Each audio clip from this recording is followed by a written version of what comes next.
Hey friends, it's Laura with Laura B Floss Tube. Welcome or welcome back. I'm so glad you joined me today. So this video, we are going to start progressing on our ornament display Christmas tree quilt. I really hope that you are taking on a project. It doesn't have to be a Christmas tree, but I hope you're trying this process out with something in your crafty world. So I spent about 6 hours turning shapes for this quilt, and that is a long time, I know. But I had some time. So yeah, 6 hours turning my shapes for the quilt, but they're all turned and they're all ready to be pressed. So that's the next thing I'm gonna do. So that's what we're gonna start with today. I'm gonna show you how I press my shapes and get them ready.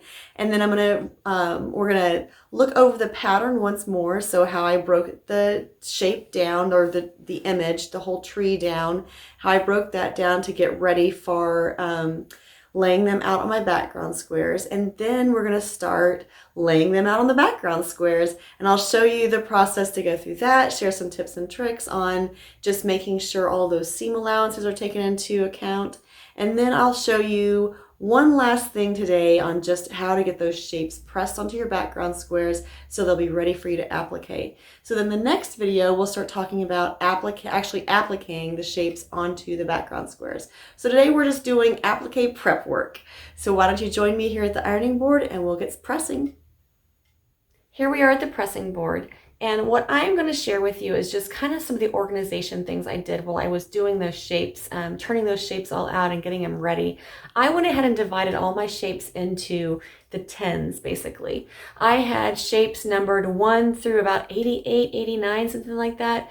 Now some of those, like if I had a star that had 7 pieces to it, that was all one number, so those are kind of grouped together. But everything else in the tree was its own individual number, so I know exactly where it goes. And you may remember that I have a pattern, and all of those shapes are numbered on my pattern, or the graphic that I printed out. So I know where everything goes on my background squares. So it doesn't really matter which shapes you press when. For me, because of the way I organize them, I'm going to just do one set at a time. So I'm going to take my little clip off the ones, and this should be number 11 through 19. And I'll press all of those out, and then I may go ahead and put those in numerical order in my stack again, just so it saves me a little bit of time when I start laying them out onto the background squares on my tree background. Now you may recall also that I was writing the number on the interfacing when I was turning them out, and I did continue to do that all the way through. I was using a micron pen to do that. It's a fine point pen. It's you know, washable. It won't come out, it won't bleed. And so this is a really nice pen. If you don't have one in your collection, you might want to add that in. These also work really great if you're doing signature quilts, for people to write their names on the blocks or write notes or whatever you're doing on your quilt for a signature quilt or a keepsake quilt.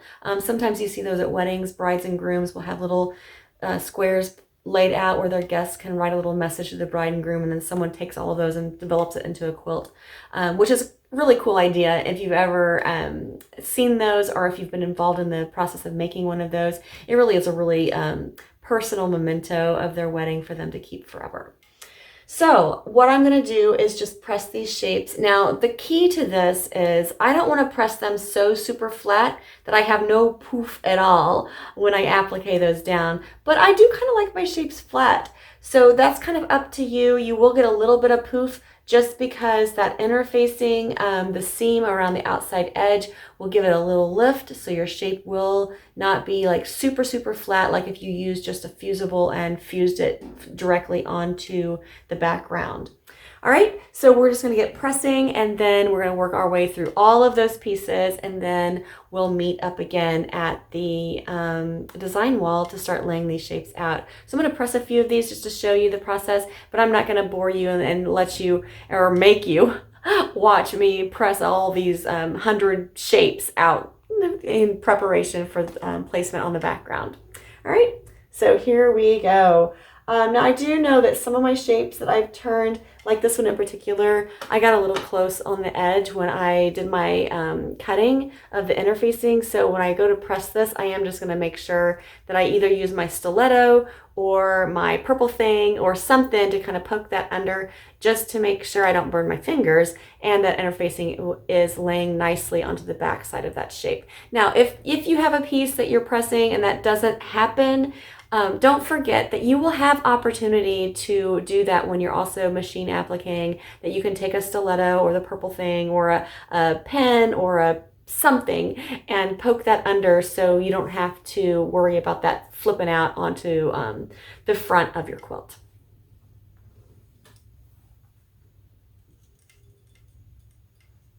Most of the time though, if you just give it a nice little press and just let it sit there for a minute, those fibers kind of relax and they go the way you want them to. It is really magical at times, I think. Yeah, because see, that just, it's not perfectly flat right there, but it's enough that it's not going to bother me. And then when I have that onto the background square, it's going to stay put and where it's supposed to be. I like laying out a few of my shapes just so I can move from shape to shape. Sometimes that's good, sometimes that's bad. It just kind of depends on the speed at which you're going. Now you're going to notice sometimes I forget and I do a little wiggle wiggle, but I haven't had any issues with that. And obviously if you do, then you can go ahead and just give it another good little press and you'll be good to go. Now you will notice I am not using any best press. I'm not using any starch of whatsoever. I'm just dry pressing these shapes down. I am using my cute little vintage iron that I love so much. And it is getting in pretty flat, but like I said, you still have a little bit of lift around that outside edge just because of that 1/4 inch seam with your interfacing layer behind. Please no one judge my ironing board cover. Goodness, I need to make a new one. I keep forgetting just because of all of the pressing that I've done with this sweet little vintage iron. Sometimes it gets a little hot and it has scorched my fabric just a little bit, but not enough that I'm gonna be too worried about it today. It's on the list of things to replace. Okay, and now this shape again, I have a little bit of that interfacing that's kind of flipped out, so I'm just going to be careful when I move around there to tuck that under. And like I said, you can get your stiletto or the purple thing or something like that out too.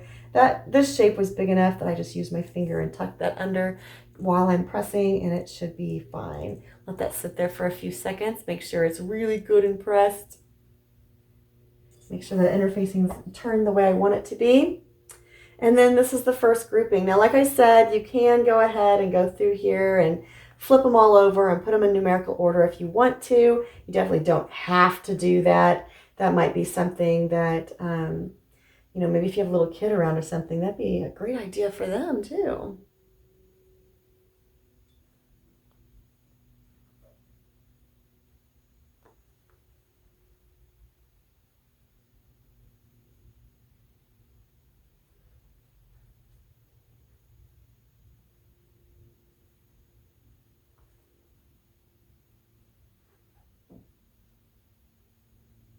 Now I'm just going to go ahead and make sure I put my clip right back on the set because I don't want to forget which ones these are. And this is just going to make the process of laying them out on the background squares a lot faster because I'll be able just to group. I know when I laid out my design that I went from basically 1 through 80 whatever at the bottom. So I know that I can grab my groups in order and I'll be moving down the tree as I'm progressing through my shapes.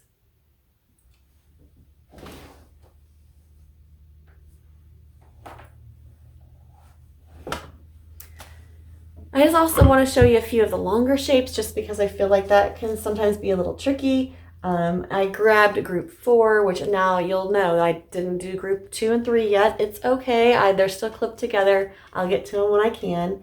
Like I said, I'm going to lay a few of these out that I feel comfortable pressing together to begin with. But then I have a few of these shapes that they are pretty long. And in fact, there's a few of them that I may go ahead and grab my stiletto just because that interfacing is flipped out. And I need to make sure that that is tucked under the way it needs to be.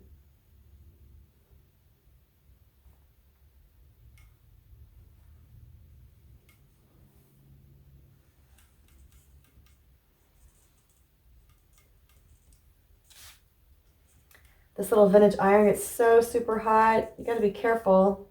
Protect your fingers.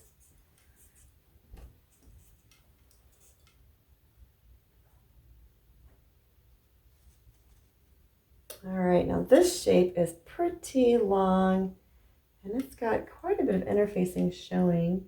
But I think I can work my way around here fairly easily.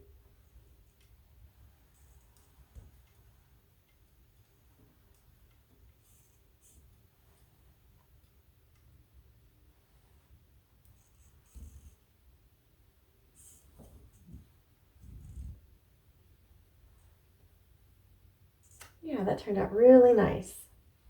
Now I know one of these, oh, it's this one. See how that interfacing is all flipped out and everything? Oh my goodness, that's going to be a hot mess. But we'll get it in shape.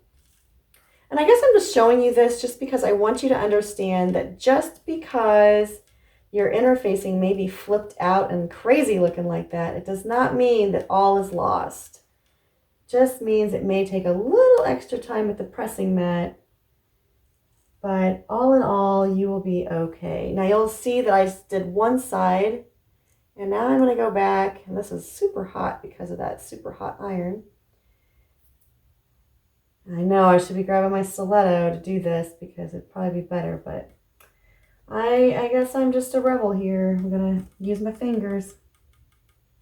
My stepdaughter likes to tease me that I have no feeling in my fingers.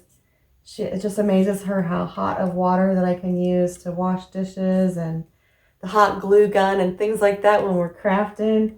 She's like, I don't think you have any feeling in your fingers at all. I was like, oh, I might just have a higher pain tolerance or something. All right, so now you will remember that this one was really, really bad, but now it is not so bad.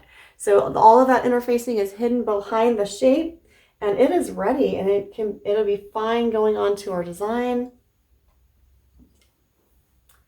So it's just, it takes a little bit of time, but this is an important step. I would not skip pressing your shapes just because this really does prepare them for placing on your background and appliquing them with the machine. So you definitely want to make sure you take a little time here.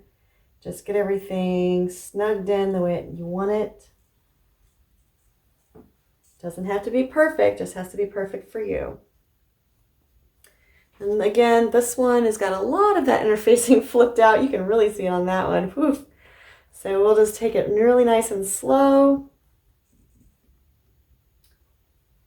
Make sure we're getting our little shape just pressed the way it needs to be before we place it onto the background. Definitely before we start doing that applique. This process here, the pressing, is going to greatly help you when you go to machine applique because you won't have to worry about all of those little edges flipping out on you because they'll be nice and pressed under.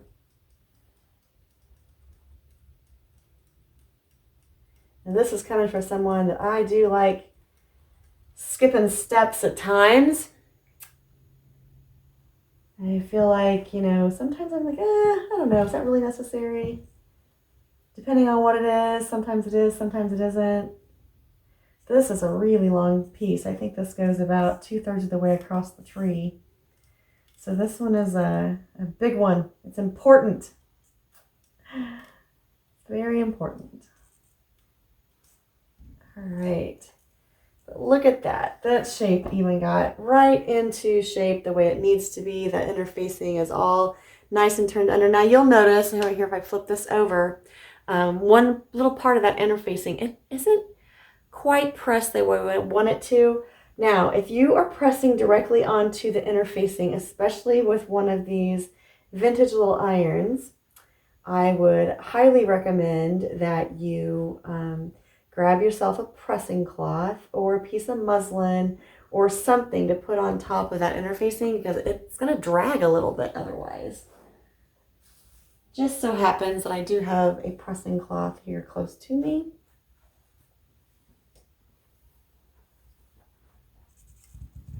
I'm just going to give that a little press from the back side as well. Just to make sure that is really good and pressed and staying where I want it to be. I don't want it bunching up because that's going to add layers that you don't really want on your quilt, on your tree, or whatever you're putting together. All right, so that looks a lot better. Put that little puppy back. And then I'm going to go ahead and lay these together and clip them back together. Put that little 4 back on there. I think for these, I'm just going to kind of layer them in size rather than numerical order. And then there's only 10 of them, so it won't take me too long to figure out what goes where. All right, and now here are more of my shapes ready to go on those background squares. And I think that's really all I'm going to show you on the pressing. I'm going to continue pressing all these shapes, and then we will get back together when I'm ready to lay some stuff out onto the design wall. I have all my shapes pressed, and that took a little bit of time, but they're all pressed, they're all clipped back together in their little number groups, and I have them kind of laying around here, and I'll swing you down and around so you can kind of see how I have all this laid out. But then I have also then just unclipped my first group here and put it on my design board, and so that's on a cart right next to my design wall. That way I have the first 10 shapes easy at my disposal to start picking up and placing them on my background. So let me show you my little area over here, and then we'll come back to the design wall and we'll start putting things in place. All right, so as you can see, I have my pattern laid out here, and it does have all of the numbers for all of those pieces marked on it, and that's what this looks like. You've seen that before. We did that together. And then this one is the one that has all of the red lines on it that tells me how those background pieces are coming together. Now, I know we have 2 different patterns here. It's because, I printed this in reverse so I could number all of the shapes, and I printed this the way it is so I could see where those red lines were. So, but between the 2, it will tell me where everything needs to go up on the design wall. And then I also have all my shapes back here in my project box clipped into groups of 10, and then some for the background that are just laying there hanging out for me to grab them to put those onto the background of the quilt. So we're going to go back to the design wall now, which is just a little turn to the right, and we'll start putting some shapes onto the background squares. Pinning all these shapes onto the background squares, I'm going to go ahead and use my Quilter Select glass head pins. They come in this cute little magnetic case.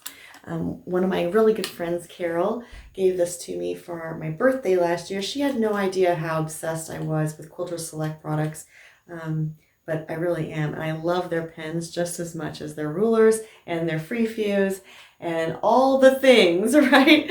So the first thing I'm going to do is I'm going to start at the top of the quilt, and based on my numbering and my shapes and my patterns, I know that my star needs to go right into this square, and that bottom point of the star is going to hang down just a little bit into this second row. So I'm going to make sure to take that into consideration when I'm placing my shapes, and actually that's the one I'm going to start with.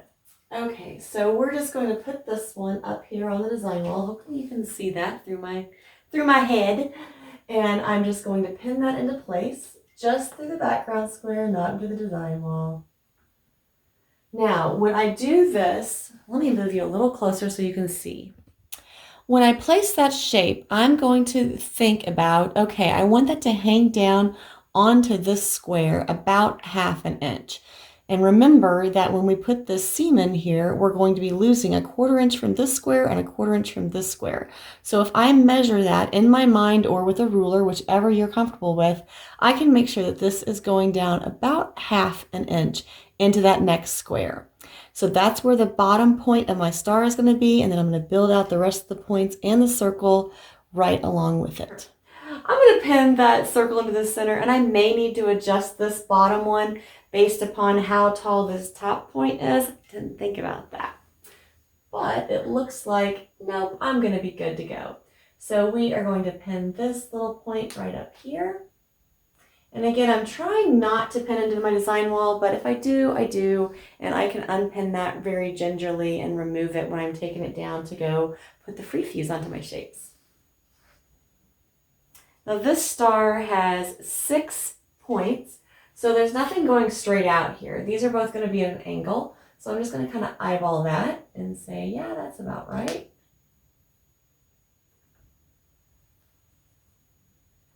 Same thing with this one. Actually, I'm going to put this one over here. Since I did this all by tracing and I didn't use any pre-cut templates or shapes, my points are not all the same size, but that's okay with me. If it's not okay with you, then obviously make yourself some templates to make sure all of those little points are the same size.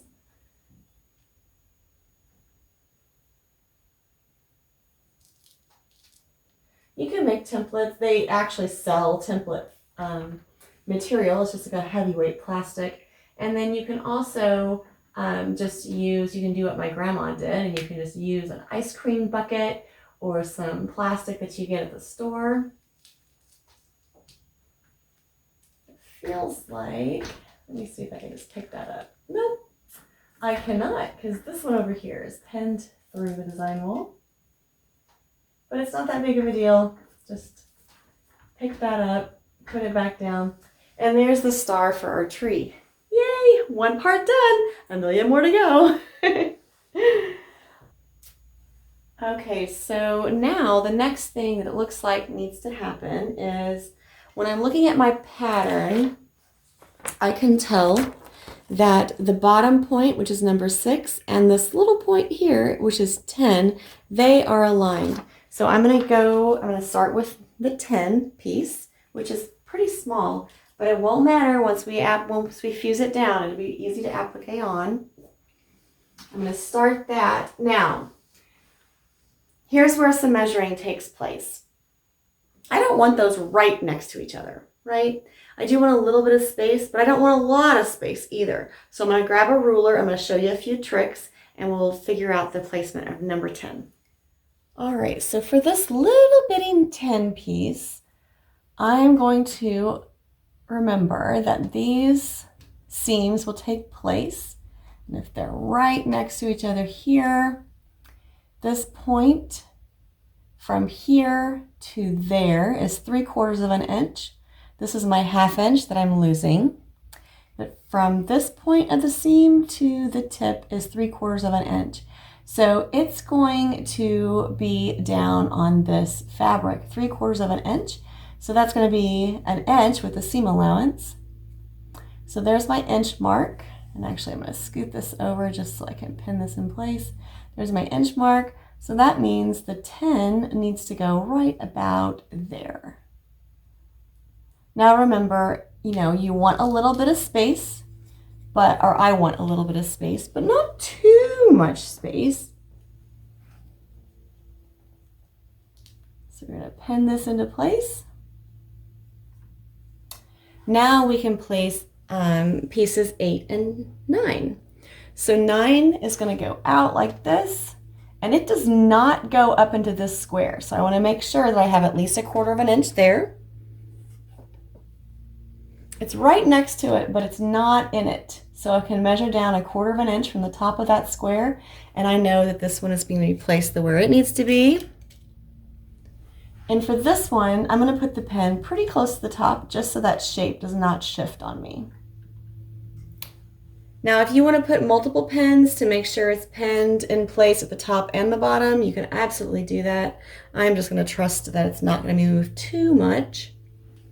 And then 8 is going to go right in here. And now I get to grab my next group of pieces.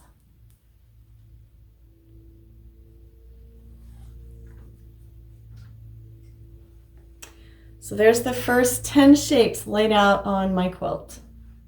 I have the next set of shapes laid out on my design board, And they are in numerical order, so I'll just follow my pattern and pin those on as well.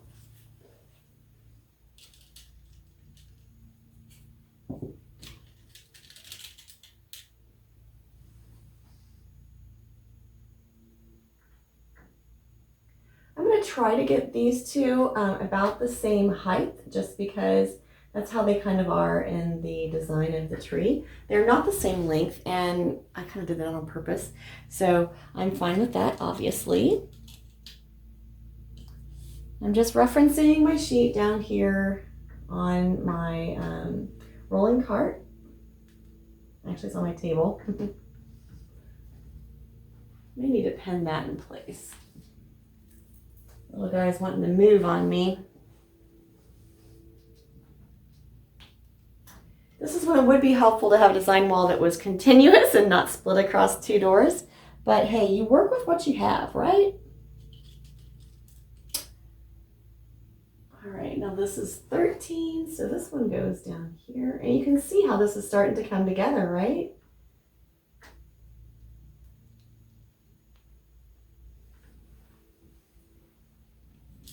Starting to take shape. I have a lot more pinning to do, and I'm not going to bore you with all the pinning that I do for this tree. Just wanted to show you a few of the pieces just so you can get a general idea of how it's done. Now, when I did this second group, what I did was I did go ahead and place this piece, which was, I believe, number 16. Yeah.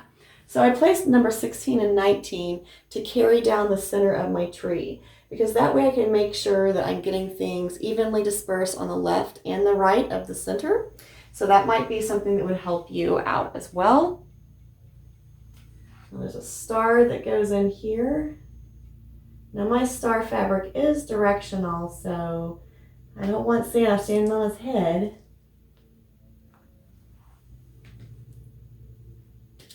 Make sure I place my star the way I want it. And again, Santa is directional. Do not want him on his head. So there's my two stars. And then this one kind of like curves out like this. Now this one is going to be a tricky one. I'm going to have to make a decision at this point.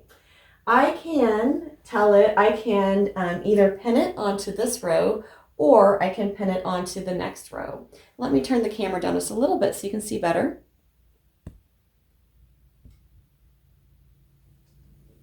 Okay, as I was saying, with this shape, it does cross the two rows. So I could either pin it onto this row, or I could pin it onto this row. Since I'm going to be working down the quilt, I'm going to go ahead and pin it onto this top row and just know that this is going to be coming down 1/2 inch more.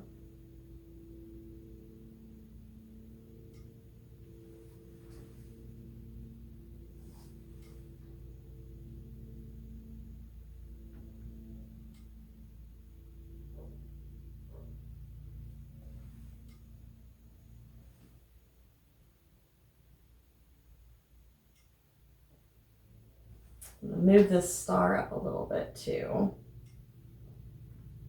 Just making everything fit the way I want it to. And that takes a little bit of time, a little bit of finagling. So here are the next 10 pieces. That's pieces 11 through 19. So those are all laid out onto the background squares for my tree. I'm going to continue laying things out, and then when I get to some larger pieces, I'll talk about those as well. Okay, so as I explained in the very beginning, when we're doing this project, I am learning as I go. So I know that I showed you how to use the ruler to figure out your seam allowance, and that's a very good tip. But if you don't want to do that and you want a little bit of a shortcut, the other thing you can do is move your rows up to overlap 1/2 inch between the rows, and that will account for your 1/4 inch seam allowance on both of those pieces. So what I have done is I've moved this up so it covers up 1/2 inch of this top row, or actually it's the second row, but of this row right above it. And that way I can lay out all my shapes and I get them in the order and in the position that I want them. I'm getting ready to do that with the next row, so I just want to show you how I'm going to do that. All right, so just using my ruler, I'm going to put that next to the shape over here, and I'm going to bring this row up 1/2 inch. I'm going to use one of these long pins that I have to pin that in place. And I'm going to make sure these seams nest, because that is where those squares, oh, so sorry.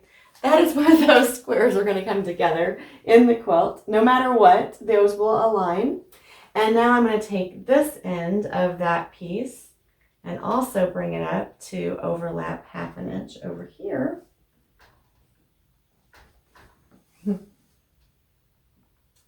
Move that down just a smidgen. Put in another pin.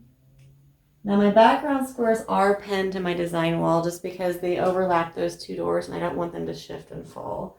The thing I'm going to do is just kind of check this in the middle, and that is it right at 1/2 inch too. And that's going to be where it should be. This one's aligned. So I'm just going to stick a pin right here too, just to keep that all in place. Now I can go ahead and lay out the next two shapes that I have to do just like I would do any of the other ones that were on a solid square, because I know that's how they're going to be sewn into the quilt. So this one goes like this and this one goes like this. So I'm going to decide which row I want to pin these onto and pin them in place. I laid all of the pieces out on the design wall. They're all pinned into place. So the next step for me is to start carefully taking all of my background sections off the design wall. Now, as I mentioned, when I was pinning all those pieces on, it's very likely that I pinned through the design wall. So with each section that I take off, I'm just going to be very careful to remove it from the design wall. Now remember, I did do a few things in preparation for this in order to keep myself organized and to make sure things don't get lost or messed up or cause confusion when I go back to put it back together. So remember, all of my rows and blocks are labeled. So on the top left hand corner of each of these sections, I do have a label that tells me this is row 1, block 1 through 3, row 2, block 2 through 4, etc. on down this on the design wall, on down the background of the quilt. So it shouldn't be too difficult, and it doesn't really matter which order I take them off, as long as I keep the shapes where they're supposed to be, then they and keep the labels on the background sections. I won't have any problem putting it back together. So a couple things that, just a couple tips there for you. A little bit of prep helps you tremendously in the long run. So just think through how you can help yourself with your projects, and think through, what can I do? What can I label? How can I lay this out to just make it easier on myself in the future? So I'm going to start taking these off the design wall very carefully, and then heading back over to the ironing board to start pressing some of these shapes into place. Again, I'll be using the Quilter Select Free Fuse for that, so it won't take me too long. And I'm not going for a complete fusion of the entire piece, but just enough to keep it in place, so when I take it to the machine to start appliquing, it doesn't shift around on me. Now, I do have a lot of pieces that are across rows and across sections, so those I will give you tips and tricks on how to handle those when we get to the machine applique video. And that should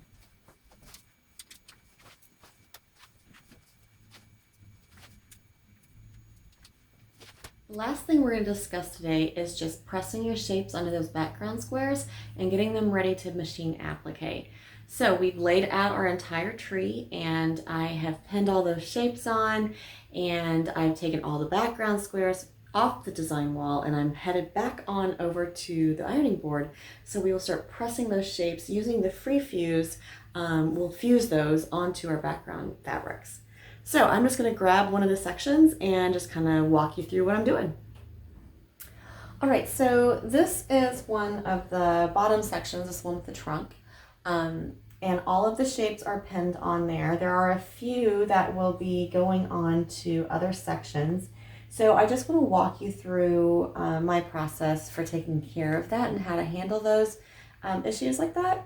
So the first thing I'm going to do is I'm just going to unpin a few of these shapes, not all of them, because there are quite a few on this one. Now remember, I used the glass head pins, so smart girl this time. If you saw one of my previous videos, you know that I may or may not have melted a pin. So I have some free fuse in my little shaker bottle here. And now this shape here does, it is going to overlap the row above it. So when I'm doing my free fuse, I just want to make sure that I don't get that powder really close to the edge, because I'm going to need to be able to flip this shape back to sew those rows together. So I don't want to get it too close to the edge of my background square. Now those are the three that I turned loose from the pins. Now, I usually just kind of count to 10 in my head for the amount of time that I want to be pressing onto a shape, just to get that free fuse to react and start fusing.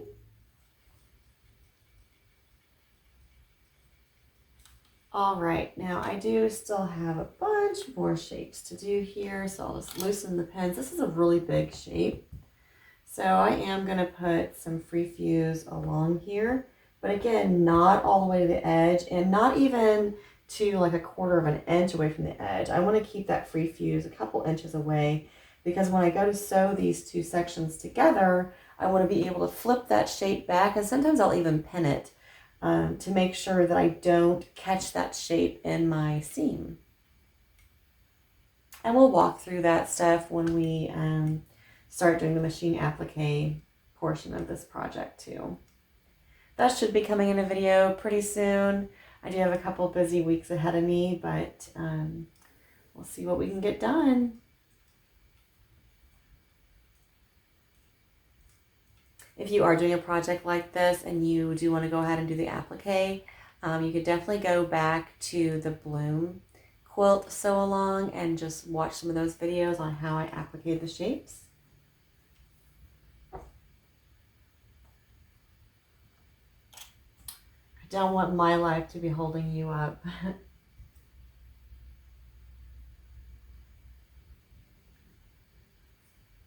This shape was one of those that I wasn't really sure if I wanted it on this one or the adjoining one. Let me grab my pressing mat or my pressing cloth for this one, because I think I got a little bit of free fuse on that background fabric and I don't want that on my iron.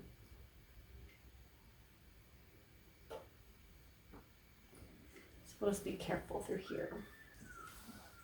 What I love about the free fuse is you may have noticed that my iron cord just caught the fabric, but everything is in place. It is glued down, so to speak. And that is something else that you can use if you don't want to use the free fuse. You can definitely get you some like Eileen's tacky glue or some applique. I think it's Sue Daly applique glue. Both of those products will work great if you just want to glue your shapes into place. And really, you know, if you had the tacky glue especially, it dries pretty quick. So you could potentially try to glue those on the background squares on your design wall. I have not tried that, but in theory, I feel like that should work. All right, now I do have a Teflon mat underneath my background fabric here, just in case I get a little crazy with the free fuse. I don't want that going through onto my ironing board cover. So I do like to put that Teflon sheet underneath. Oops. I don't know if it really matters, but I don't want anything but glass head pens in this case here. Alrighty. I'm just going to show you how to, I'm just going to, continue showing you how I'm fusing these shapes on. I don't think you need to watch me fuse all of them. Just making sure I don't have some kind of brilliant idea for you. I do like to try to put my iron in a spot where I can get more than one shape at a time. Kind of helps speed up the process a little bit, especially when you have so many shapes to do. Now, if you like to hand applique, the free fuse powder would work great for that too, just to put a little bit in the middle. and to hold that shape into place, and then you could definitely hand applique these shapes on as well. I just prefer to machine applique. And thinking about the colors of thread that I want to use for this project, I think I'm going to use a dark green for all of my green shapes, just to give it a little more dimension, a little more interest. All right, let me just have this one last section here to do.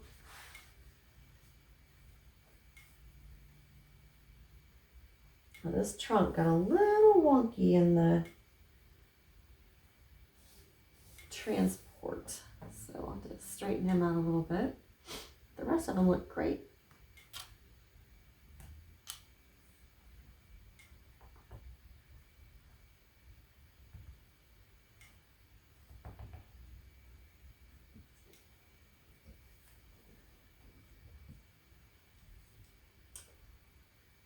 Oh, I did take a little bit of a designer's liberty with the finished design for my tree, just because some of the shapes, when I went to put them on there, I just didn't like the way they were lining up, so I moved things around and definitely moved some things around with the background, with the stars and the circles and things.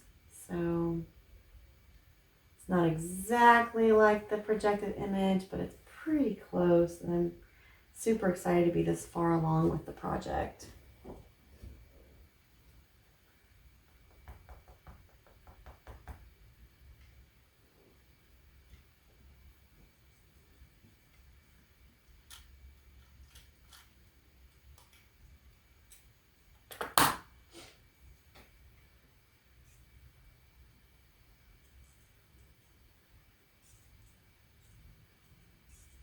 Now what I've been doing is as I get each section done, I'm just putting it back up on the design wall, and that way I can see the finished product again, or the the design again all together.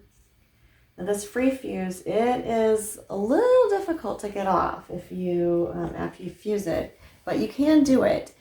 Typically what I do is I warm it back up with the iron, and then you can peel the shape off. So if I do get anything that's like completely out of line or not in the right spot or something, if something moves really bad on me, then you can get it off of there. It does take a little bit of work though. All right, I'm gonna put this back on the design wall and we'll wrap up today's video. That took a bit, but I got all my pieces fused down with the Quilter Select Free Fuse, and I got everything back up on the design wall. So now when I have time to applique, I can just grab one of these sections, take it to the machine, and start sewing it.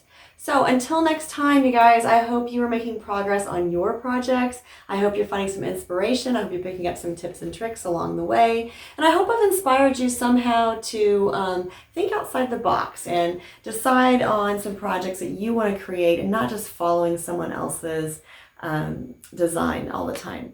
With that being said, the next video I will create for this project is showing you how I do my machine applique. I'll be making some color choices, and I'll be showing you some tips and tricks on how to get these shapes that are overlapping rows and sections that are not joined to line up and work well with your finished product. So I hope you are safe and healthy. I hope you are enjoying some early spring weather. And I also hope that you're finding some time for yourself to do a little crafting or whatever you enjoy doing. But until next time, happy stitching.